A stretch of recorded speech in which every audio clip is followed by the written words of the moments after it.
Aujourd'hui, Dieu veut t'avertir, il veut te protéger, il veut t'ouvrir les yeux sur un ennemi que tu négliges. Cet ennemi, ce n'est que la lamentation. La lamentation, ce n'est pas une simple peine, ce n'est pas une habitude innocente. La lamentation est un poison spirituel. Elle détruit la paix, elle étouffe la foi, elle ouvre des portes de ténèbres, elle attire le mal comme un aime. Si la cigarette détruit le poumon, la lamentation détruit la vie entière, l'esprit, l'âme et l'avenir. Chez certains, la maison est alliée de plainte, dans la bouche, il n'y a que je suis fatigué, je n'y arriverai jamais. Tout va mal, et pourtant la parole nous avertit. Ce qui parle crée et détruit. Son lamentation est une prison invisible. Beaucoup de gens pensent que son lamentation c'est normal, mais la lamentation n'a jamais libéré personne. La lamentation n'a jamais changé une histoire. La lamentation n'a jamais attiré la bénédiction. La lamentation te rend aveugle à ce qui est fait. Tu oublies ce que tu oublies ce que tu as déjà fait. Tu oublies ses promesses, tu ne vois que le négatif. Tu vois les obstacles au lieu des opportunités. Tu vois les géants au lieu de voir Dieu. Et c'est précisément ce qui est arrivé à Israël dans le désert. Dieu avait libéré son peuple de l'Égypte par des miracles puissants. Il les conduisait vers la terre promise, mais que faisait-il? Il se lamentait, il murmurait, il regrettait même l'esclavage. Ils ont oublié la puissance de Dieu, ils ont oublié la fidélité de Dieu, ils ont oublié les miracles qu'ils ont vus de leurs cieux. Quand les espions sont revenus du pays de Canaan, 10 d'entre eux ont parlé négativement. Ils ont dit, il y a des géants, nous ne pouvons pas les vaincre. Et le peuple a écouté ces paroles. La Bible dit dans Nombre chapitre 14, premier verset. Toute l'assemblée éleva la voix et poussa des cris, et le peuple pleura pendant la nuit. Une seule nuit de lamentation a détruit une génération entière. La lamentation conduit même à la rébellion. Dieu avait dit, je vous donnerai ce pays, mais la lamentation les a poussés à dire, nous n'y arriverons pas, nous sommes perdus, il vaut mieux mourir ici. Josué et Caleb ont dit, ne soyez pas rebelles contre l'Éternel. Nombre 14, verset 9. La lamentation ne donne pas seulement une faiblesse, c'est une rébellion contre Dieu.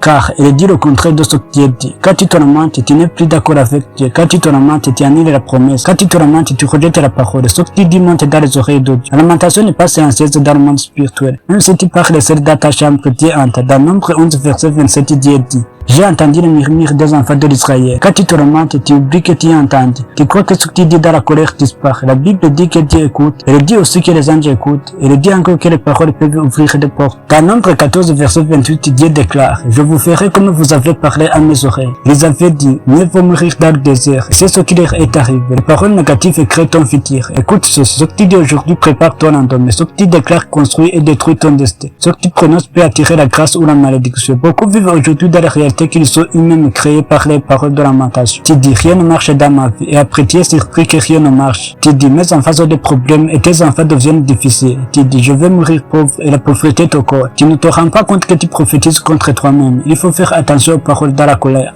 Quand on se met en colère, on parle vite, on dit des choses qu'on ne devrait jamais dire. On nous dit sans s'en rendre compte, et la parole d'un parent est lourde. Ne dis pas, tu ne seras jamais rien, tu es en malheur, tu es une déception, tu es en train de faire ce que les Israélites ont fait. Ouvrir la porte à la destruction. Si tu as déjà parlé ainsi, répands-toi, renonce à ces paroles, annule-les au nom de Jésus. La lamentation attire les ténèbres, mais la gratitude attire la lumière. Quand tu te lamentes, tu n'es plus aligné avec le ciel. La lamentation était la foi, elle nourrit la peur, elle attire les démons, elle bloque les bénédictions, elle ferme la porte au miracle. Mais la gratitude ouvre le ciel, elle attire les anges, elle active la faveur, elle multiplie ce qu'il y a et prépare tes miracles. Avant de multiplier les paix, Jésus n'a pas pleuré, il n'a pas murmuré, il n'a pas dit, ce n'est pas suffisant, non, il a rendu grâce, et le miracle est sorti de la gratitude. Voici la bonne nouvelle. Tu n'es pas condamné, tu peux changer, tu peux recommencer, tu peux renverser les effets de tes paroles. Répands-toi de lamentation prononcée, renonce à chaque parole négative, annule ce que tu as déclaré. Commence à bénir ta vie, ta maison, ton futur. Décide de parler la foi, même dans l'épreuve. La Bible dit dans Proverbe 18, verset 21, la mort et la vie sont au pouvoir de la langue. Alors choisis la vie, choisis la bénédiction, choisis les paroles qui construisent. Prière de restitution et de bénédiction. Seigneur mon Dieu, je ne mourrai pas de toutes les paroles de lamentation prononcées dans ma vie. Je renonce à toute parole négative, destructrice ou rebelle. Je retire toutes les déclarations contre moi-même, contre mes enfants, contre ma famille et contre mon avenir. Je déclare que ma bouche sera un instrument de bénédiction. Je choisis la foi, je choisis la vie. Que ma maison soit une maison où la lamentation est interdite et où la foi règne. Au nom de Jésus, Amen. Bien-aimé, la lamentation n'aura plus de place dans ta bouche, elle n'aura plus de place dans ta maison, elle n'aura plus de place dans ton esprit. Fais comme Josué et Caleb. Parle la foi, parle les promesses, vois le positif et même quand il y a des jets. Décore ta maison dans le cadre. Ici, la lamentation est interdite. Et marche dans la victoire que Dieu a préparée pour toi. Que Dieu te bénisse abondamment. N'oublie pas de t'abonner et de laisser ton avis en commentaire. On se retrouve à très bientôt pour un nouveau message. Et comme toujours, c'est un appel du ciel. Suivez la volonté de Dieu et reconnaissez le chemin.